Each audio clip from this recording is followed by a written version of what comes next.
Jaa, tervist! Kas on hästi kuulda? Päris sujuv üleminek,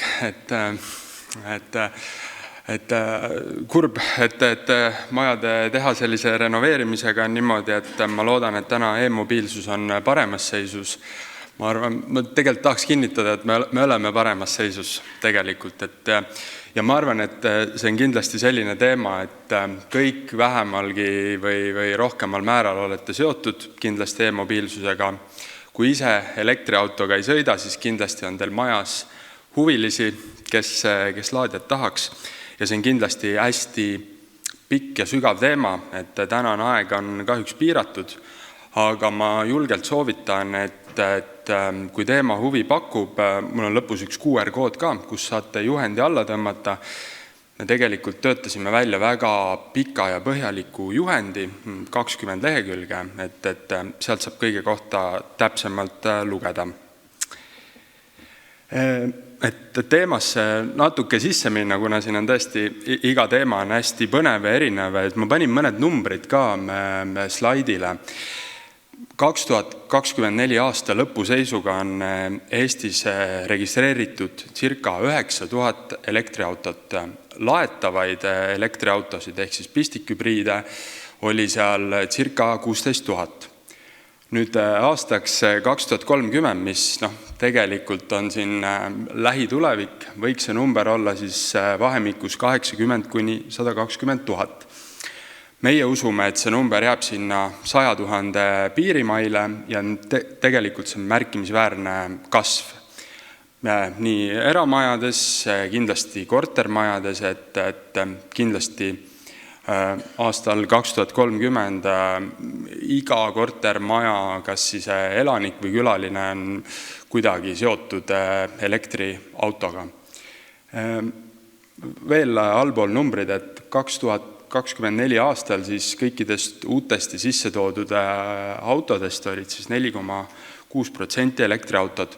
Nüüd selle aasta esimesed kuud, mul aprilli siin ei ole, aga jaanuar, veebruar, märts oli see juba 14,3%, et see on tegelikult märkimisväärne kasv, et ilmselt aasta tervikuna langeb, aga jah, kasunumbreid juba näeme. Kindlasti maksude ja aktsiiside mõju, milliseks need lõplikult kujunevad ja millal need kehtestatakse, aga kindlasti see mõjutab siin lähemat ja kaugemat tulevikku. Meie kindlasti oma majas usume, et tulevik on tegelikult kütuste mitmekesisuses peitub võti. Et juba täna saab meie tegelikult tanklatest kõik erinevaid kütuseid ja me kindlasti ei ütle täna siin või mina, et elektriauto on ainuke õige lahendus. Et esimesed vesinikutanklad saavad lähiajal valmis ja kindlasti lähiaastatel see võrk laieneb. Võib-olla, mis e-mobiilsust veel puudutab, on kindlasti see, et 70–90% laadimistest tegelikult tehakse kodus või töökohal. See on ka selline hästi oluline number, mille peale mõelda, et tegelikult inimesel on kõige mugavam teda ikka seal laadida, kus ta kõige kauem on, ehk siis kodus või töökohal. Kirju slaid ma siin kindlasti pikalt ei peatu, ja kindlasti te kõik teate, millega me tegeleme, aga mis on oluline, ma tegin ringid ümber ka laadijaid puudutavatele elementidele. Et kui bensiini- või diiselautod kõik on harjunud käima tanklas tankimas, siis tegelikult mida e-mobiilsus ju täna võimaldab, on see, et tõesti neid laadimiskohti tekib igale poole. Et kortermajade juurde, tee peale, kiirlaadjad tanklatesse, sihtkohtades, et tegelikult neid laadijaid hakkab olema igal pool ja täna vähemalt meie maja on kindlalt selle suuna võtnud, et me vaatame ka väljapool oma tanklaid. Ehk siis meil on tegelikult täna väga lai avalik võrgustik ja ainult 1/3 kogu avalikest laadijatest on meie enda tanklates. Jällegi, kellel on huvi, saab tegelikult ehitusseadustikust seda laadijate teemat täpsemalt lugeda, aga mis on seal oluline täna või ütleme kortermajade puhul, kinnisvaraarenduste puhul, ongi see vahe, et mis asi on juhtmetaristu ja mis asi on laadimispunkt. See on just tegelikult oluline uutemate majade puhul, kus nii-öelda on see kohustus, siis allpool ma tõin ka selle kastikese välja, mis siis hakkas kehtima nüüd selle aasta algusest. Pigem on need nõuded mitte eluhoonetele suunatud, aga kui me vaatame seda punasega tehtud kastikest eluhoonete kohta, siis olemasolevatele eluhoonetele ilmselgelt seda tingimust või nõuet ei rakendata, aga uute eluhoonete korral siis kõik uued kortermajad, arendused, alates 10 kohaga parklatest peab siis olema igal parkimiskohal juhtmetaristu. Ja see on nüüd jälle see koht, kus siis sõltuvalt siis maja omanikust või arendajast, ehitajast hakkab see taristu mõiste tõlgendamine peale, eks ju. Jällegi võib olla ka oluline koht teie majas, et lugeda üle, vaadata, et kas ja kuidas teil taristu on välja ehitatud. Laadjal ja laadjal on vahe, et see on tegelikult, mul jäi ennem tutvustus tegemata, aga ma olen Alexelas e-mobiilsusega seotud olnud juba 4 aastat ja me tegelikult selle 4 aasta jooksul on toimunud nagu tohutu areng e-mobiilsuse valdkonnas. Ja kui esimesed aastad või ütleme vanemad majad oli tõesti hästi palju levis seda vasakpoolset lahendust.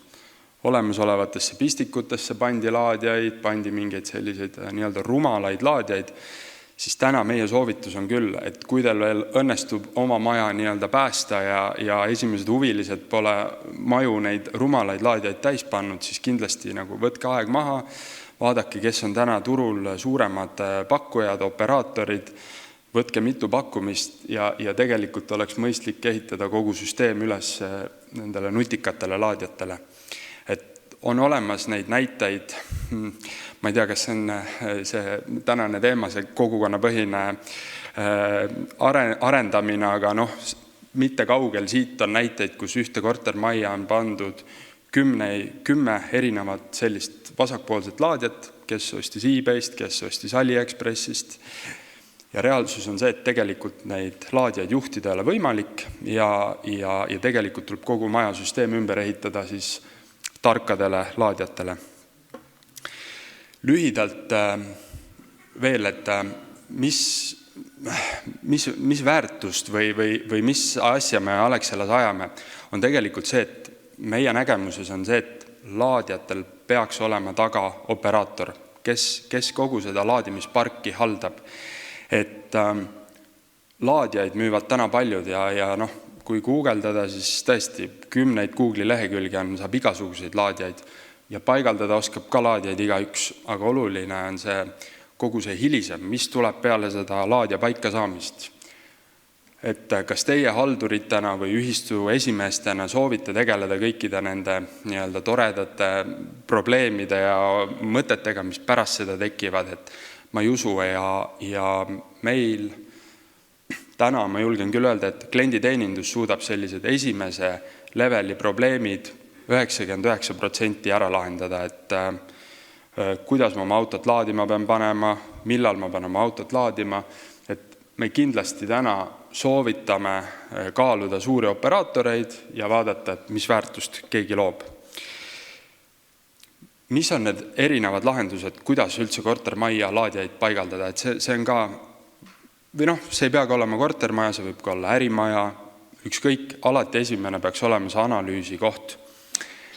Et mis on siis, ei ole ühte kuldset lahendust, vaid peabki väga vaatama, mis on see parim lahendus. Esimene lahendus on siis privaatne lahendus, igal parkimiskohal, oma laadja, täpselt teada, kes kus pargib. Teine lahendus, poolavalik lahendus, kus siis on niimoodi, et on kinnine piiratud parkla, kõik, kes saavad parklasse sisse, saavad parkida nii-öelda suvalistel kohtadel. Ja siis on täis 100% avalik parkla majade vahel, kohad ei ole piiratud, igaüks saab sisse. Need on need erinevad lahendused, kuidas laadjaid planeerida. Jällegi, ja ma võin pärast seda kohtumist slaidid edasi saata, igaüks saab pärast süveneda, aga põhiasi alati, mida meie käest ka küsitakse, et mis siis saab, kui amprid saavad majale otsa, et kui täna me lubame 2 paigaldada, et mis saab tulevikus. Et siin üleval paremasse nurka ma panin tegelikult mõned numbrid ka, et meil on täna kogemus, meil on sealt circa 50 korteriühistut ja mis on need keskmised numbrid, et tegelikult kui me vaatame, siis inimesed jõuavad koju, ühendavad auto kaabliga ära.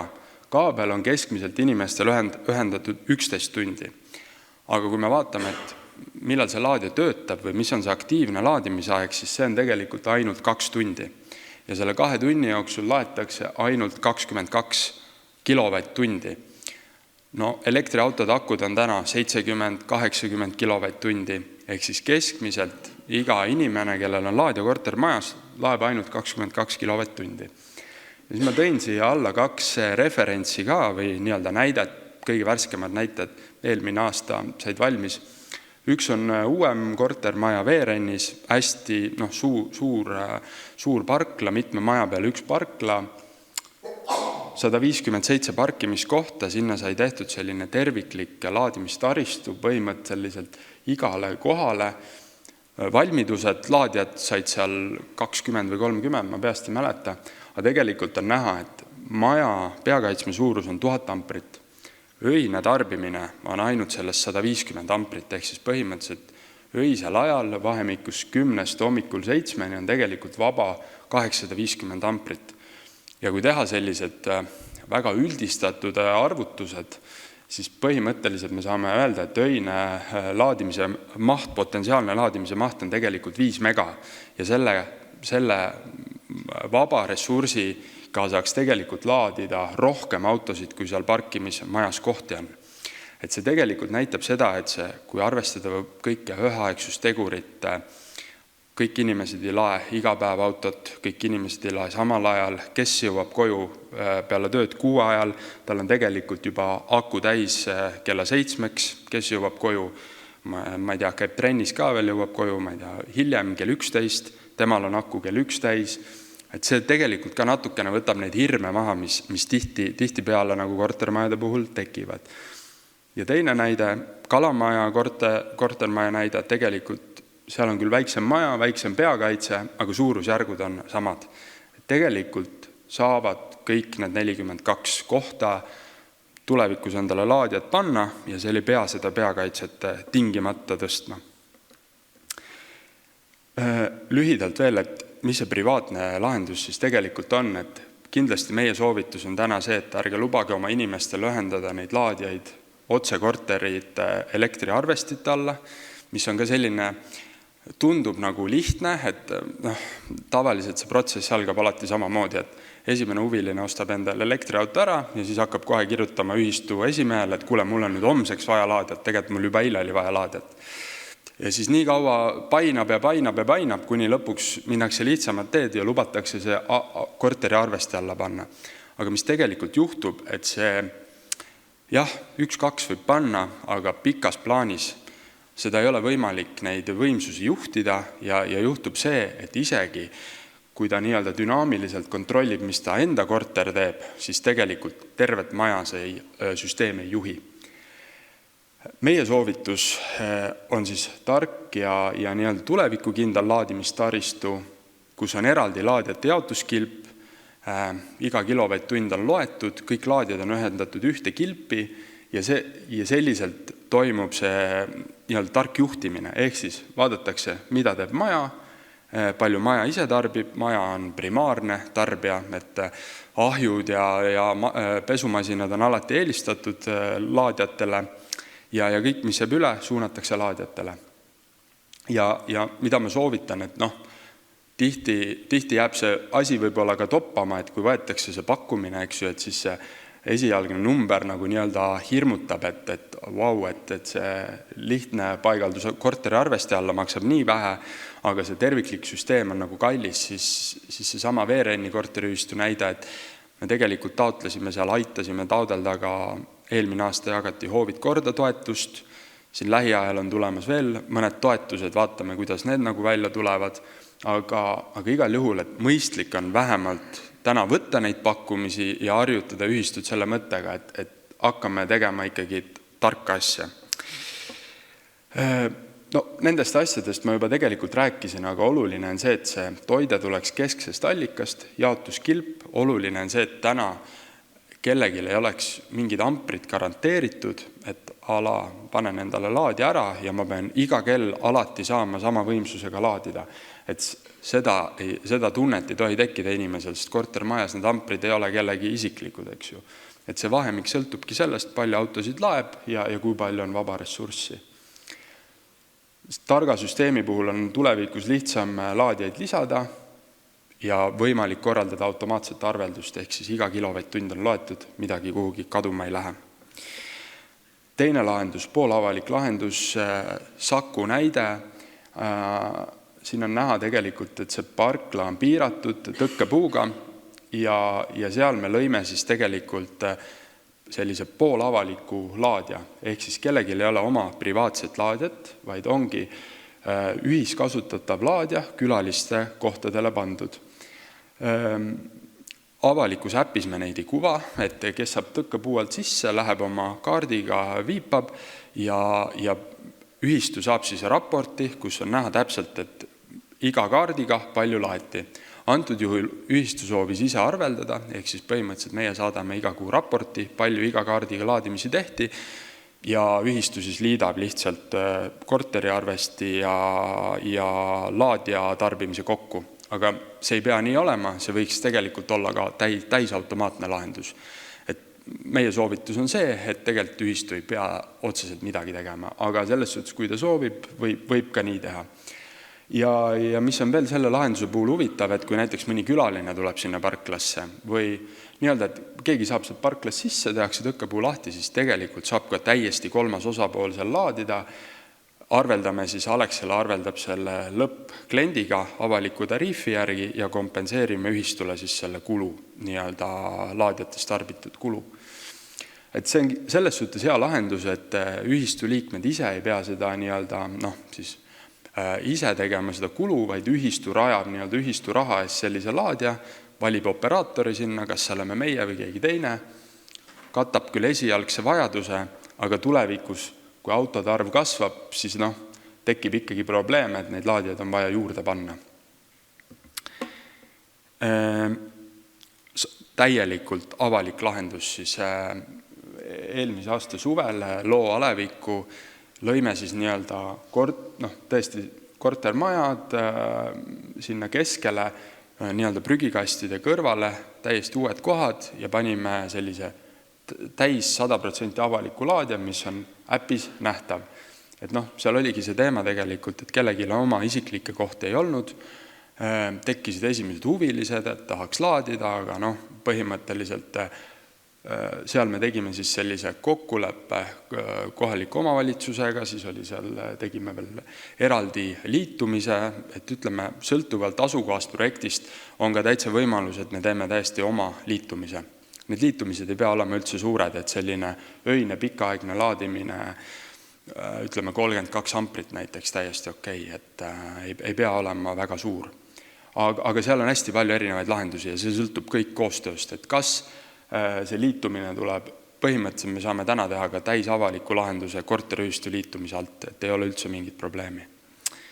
Reaalsed näited on olemas ja meie täna näeme, et me oleme selles suhtes väga huvitatud, et kui teil on mingid sellised asukohti, projekte, võtke ühendust ja igal juhul, et meie huvi on ka täna näidata, et sellise tiheasustusega piirkondadesse, kus ei olegi nii-öelda kindlaks määratud kohti, kõigil ligipääsetav avalik ala, et teeme selliseid pilootprojekte, et meie oleme kindlasti huvitatud. Ja lõpetuseks, et laadjad vajavad operaatorid, sest ma usun, et keegi haldur, ühistu esimees, et ei peaks nende probleemidega tegelema ja tihti need probleemid ei olegi suured ja piisab lihtsast klienditeenindusest. Lisaks, mida täna operaatorid ju pakuvad, on ka kõiksugu võimalikud lisateenused, näiteks selline põnev asi nagu ettevõtte auto kodus laadimine. Et igal pool, kus räägid, pakub alati palju huvi, et kes see tahab ettevõtte autot kodus oma raha eest laadida, eks ju. Samamoodi kortermajades täna toimib, viipad ettevõtte kaarti oma kortermajas ja arve läheb selle laadimise eest ettevõttele. või elektri hinnast sõltuv laadimine. Kortermajas täna täiesti tehtav. Vot, et kellel on huvi skänniga, saate tõmmata, see oli 20–30 lehekülge juhendit, saate jagada oma inimestele ja meie oleme avatud, et igat projekti samamoodi nagu LHV, et lähme sisse ja vaatame. Vot, aitäh! Aitäh Kristjanile, et kõik, kellel oli küsimusi, siis skännige ruttu see ära, saate oma küsimused sinna teele saata. Ja väga hea oli kuulata siis seda, et kõike saab, kõik on võimalik ja tulge aga ja pöörduge. Aitäh, Kristjan! Aitäh!